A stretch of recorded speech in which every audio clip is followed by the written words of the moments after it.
Mr. Secretary, the governor's budget is said to be investing heavily in children and families, everywhere from education to housing. And those are things that I certainly do care about. I care a lot about children and families. I care that we have more families coming into our state, more people having kids here and kids thriving.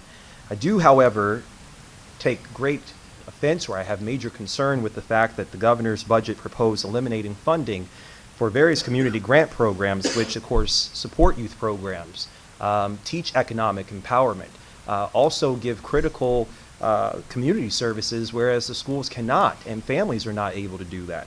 And that's totaling at least $9.5 million that we're not investing in children and families across our state.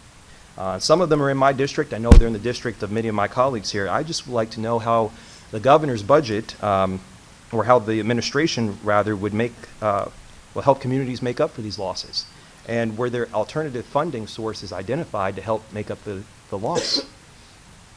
Well, those legislative earmarks were proposed for elimination in this budget. We couldn't find room for them, again, consistent with balanced budget and the spending cap. But we have an array of state agencies that have an array of programming that helps children and families in all of our communities.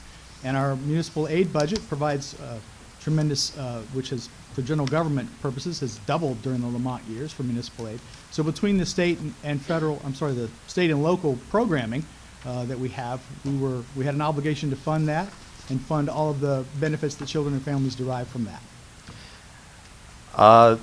All right, well, I'm not going to go into a sub-question on that particularly, Madam Chair. I'd like to have my second question, if possible.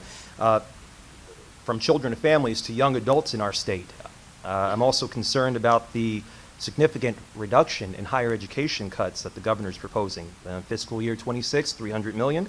Fiscal year 27, $278.4 million across UConn Health, and the CSCUs. Our kids are already facing the fact that at many of their campuses that they don't have wraparound services made available to them. Many kids are going hungry. They don't have libraries made available to them. Counseling services and career service programs are being cut. And many of the schools are falling apart around them, but I'll leave that for another question.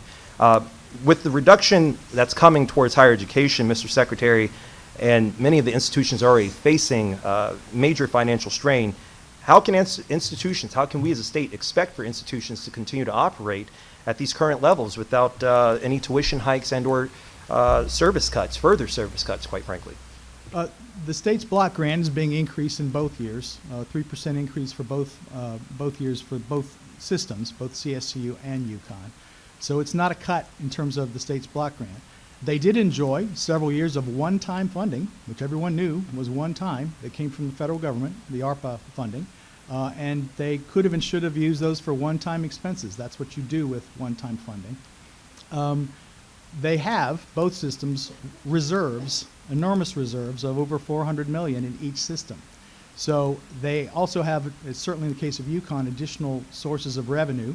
We made a change a couple of years back to take the unfunded legacy costs of the retirees and their health care off their books, brought it onto the comptroller's books, making them a much more attractive to grant-making institutions with a much smaller fringe rate. So they have that opportunity. They have a number of levers at their disposal to control their costs and to avoid tuition hikes if they so choose. So we've not decreased the state's commitment in its block grant. We've increased it by 3% each year. Thank you, Mr. Secretary. I'll have further questions, but I'm hoping that we can continue to make further investments for children and families. Thank you, sir.